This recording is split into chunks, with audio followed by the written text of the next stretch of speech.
स्वागत है आपका सुबह 8 बजे के इस खास बुलेटिन में। मैं हूं आपके साथ अवंतिका श्रीवास्तव। रुक करेंगे खबरों का। सबसे पहले इंदौर से एक बड़ी जानकारी। कांग्रेस प्रत्याशी जीतू पटवारी का भाई थाने में पेश हुआ है।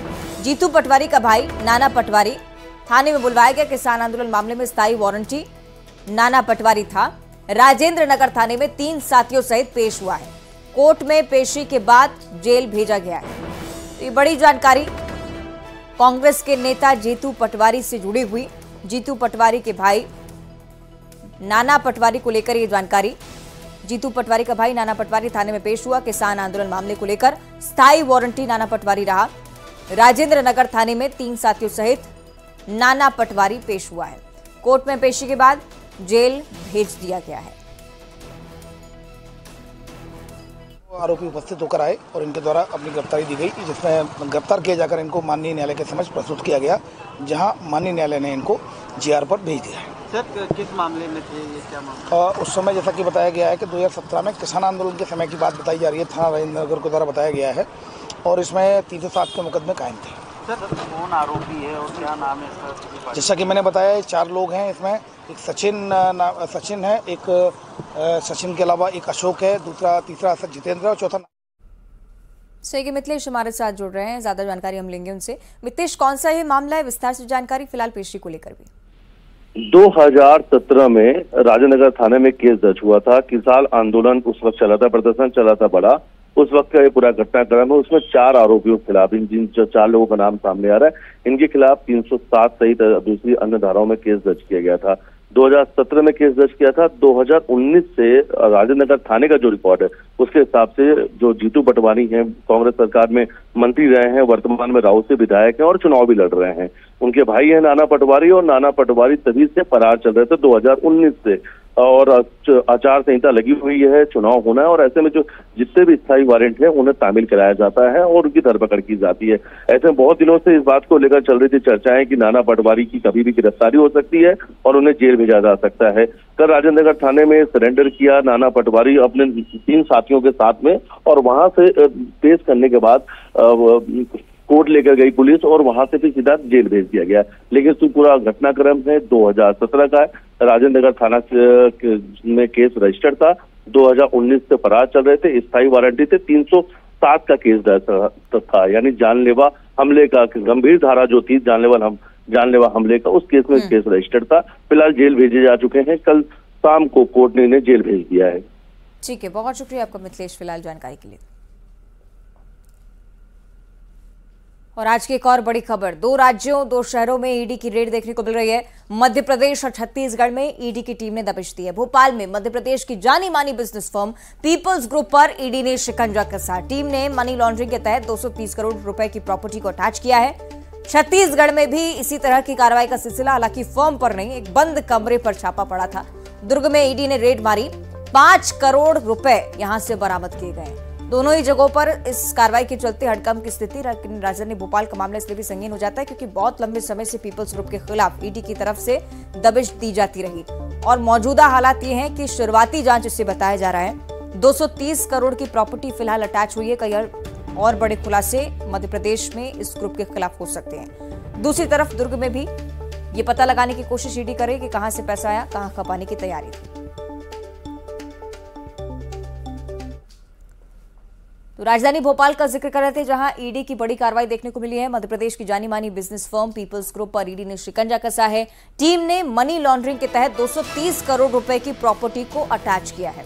कुर्क की गई संपत्ति में land, building, machinery, college, school, training centre, paper mill, printing machine भी शामिल है, और इसके अलावा ग्रुप के होटल्स पर भी लगातार दबिश की कोशिश। राजा भोज को अटैच कर दिया है। ये एक पीपल्स ग्रुप का होटल। सितंबर में ईडी ने पीपल्स ग्रुप पर कार्रवाई की थी। उस दौरान इन्फोर्समेंट डायरेक्टरेट ने 8 लाख नकद समेत कई दस्तावेजों को जब्त किया था। पीपल्स ग्रुप पर ईडी ने prevention of money laundering act के तहत केस दर्ज किया है। ये सिलसिला, ये दायरा अभी और ज्यादा बढ़ सकता है। इस बात की आशंका न सिर्फ अधिकारियों की तरफ से जाहिर की गई है, बल्कि लगातार इस कार्रवाई में जुड़े अधिकारी कर्मचारी जो कि लंबे समय से इस जांच में जुटे हुए थे, अभी भी शुरुआती जांच ही से कहा जा रहा है। कोई और बड़े खुलासे, कोई और बड़ी कार्रवाई इस ग्रुप के खिलाफ देखने को मिल सकती है।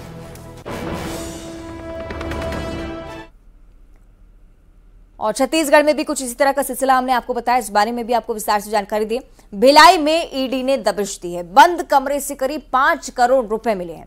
4 गाड़ियों से ईडी के अधिकारी भिलाई पहुंचे थे, छापा डाला। ऐसी आशंका जाहिर की जा रही है कि पैसा ऑनलाइन सट्टे का हो सकता है, क्योंकि लगातार छत्तीसगढ़ में इस प्रकार से आप कैश का बरामद होना भी देखेंगे और चुनावी समय में जो सघन चेकिंग चल रही है उसका भी ये नतीजा कि अलग अलग जगह से कैश, सोना, जेवरात जब्त किए जा रहे हैं। हालांकि ये ईडी की तरफ से कार्रवाई हुई है, मामला और ज्यादा बड़ा हो सकता है कि राजनीतिक संबंध भी निकलकर सामने आए। हालांकि तमाम ये आशंकाएं हैं, ये जांच का विषय है कि कहां से पैसा आया था। ऑनलाइन सट्टे का पैसा हो सकता ये भी है कि आने वाले समय में किसी राजनीतिक गतिविधि में पाने की कोशिश उस पैसे की। हालांकि ये अभी भी जांच का विषय है। और रायपुर से अगली बड़ी जानकारी, जहां एक युवक के पास से 9.5 लाख रुपए पाए गए हैं। पुलिस ने इन्हें जब्त कर लिया है। युवक से पूछताछ की गई थी, लेकिन संतोषजनक जवाब नहीं मिलने के चलते आशंकाएं कई सारी पैदा हो रही थी। आयकर विभाग को भी सूचित कर दिया गया है। ब्यौरा मांगा जा रहा है कि कहां से पैसा आया, कहां युवक इसे खपाने की तैयारी कर रहा था। ये वो व्यक्ति जिसके पास से कैश मिला है। राजधानी रायपुर का इस खबर को लेकर जिक्र है। छत्तीसगढ़ के अलग अलग जिलों में, अलग अलग प्रमुख शहरों में अगर आप देखेंगे तो सघन चेकिंग पुलिस की तरफ से की जा रही है। हर एक व्यक्ति के पास पैसों का भंडार निकल रहा है और इसी के चलते बहुत ज्यादा सक्रियता पुलिस की तरफ से बढ़ती जा रही है, क्योंकि एक बहुत बड़ी चुनौती चुनावी समय में इस तमाम पैसे को, इस क्रम को कहीं ना कहीं काबू में रखा जा सके। राजधानी रायपुर का ये सिलसिला आप देखिए, एक व्यक्ति के पास 9.5 लाख रुपए मिलते हैं, ब्यौरा उसकी तरफ से नहीं दिया जाता है। अगर खुद का पैसा था तो कहीं ना कहीं इसका ब्यौरा उसके पास होना चाहिए था, जवाब होना चाहिए था कि कहां से पैसा आया। लेकिन संदिग्ध माना गया इस स्थिति को, क्योंकि युवक से पूछताछ में कोई भी ठोस जवाब उसकी तरफ से सामने नहीं आया है। आयकर विभाग को भी सूचित कर दिया गया है। अब हो सकता है कि आने वाले समय में बहुत सख्ती के साथ कार्रवाई हो, क्योंकि आयकर विभाग की तरफ से भी अब अधिकारी पहुंचेंगे, पूछताछ करेंगे। 9.5 लाख रुपए मिलना उस समय मिलना जब चुनावी माहौल प्रदेश में है, राजनीतिक गतिविधियां लगातार चलती आ रही हैं, प्रचार प्रसार में पैसों का इस्तेमाल हम लगातार देख रहे हैं। चुनाव को प्रभावित करने के लिए भी कई सारे ऐसे सिलसिले रायपुर, दुर्ग, बिलासपुर, भिलाई, तमाम ऐसी जगहों पर हमने देखे हैं। राजधानी रायपुर से इस व्यक्ति के पास 9.5 लाख रुपए मिले हैं। कोशिश पुलिस की तरफ से हो रही है कि तार को लेकर, कहीं ना कहीं संबंध को लेकर कोई खुलासा इस व्यक्ति की तरफ से हो, पूछताछ में इस बात का पता चल सके कि कहां से पैसे आए हैं। क्योंकि संतोषजनक जवाब इस व्यक्ति की तरफ से नहीं मिला है और इसलिए आशंकाएं कई सारी होने की संभावना। हो सकता है कि किसी राजनीतिक गतिविधि में ही खपाने के लिए इस पैसे को ले जाया जा रहा हो, या चुनाव प्रभावित करने को लेकर प्राथमिक तौर पर आशंका जो रहती है। राजधानी रायपुर में इस युवक के खिलाफ ये कार्रवाई, और न सिर्फ रायपुर में, बिलासपुर, दुर्ग, भिलाई, हर एक जगह पर सघन चेकिंग। सीमावर्ती क्षेत्रों में जिस तरह से हम आपको लगातार बता रहे हैं कि पुलिस की सक्रियता इस बार काफी ज्यादा बढ़ी हुई, क्योंकि आंकड़े भी इस बार डबल हुए हैं। 2018 विधानसभा चुनाव में जो आंकड़ा जब्त संपत्ति का देखा गया है, उससे अभी तक डबल आंकड़ा सामने आ चुका है। कुल मिलाकर इन्हीं गतिविधियों पर शिकंजा कसने की कोशिश पुलिस की, और नजरें भी बहुत पैनी इस बार कानून की। आयकर विभाग को सूचित किया गया है, इस व्यक्ति से पूछताछ की जा रही है।